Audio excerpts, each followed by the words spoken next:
ঘড়িতে এখন 5টা, আর আমি এবারে উঠে একটু বাইরে এলাম, আপনাদের একটু দেখাই বাইরে।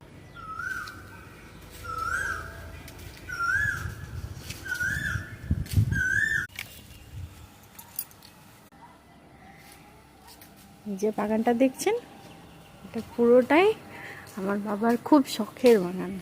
বাবা খুব যত্ন করে এদের, প্রতিদিন যখনই সময় পায় তখনই চলে আসে ওদের কাছে।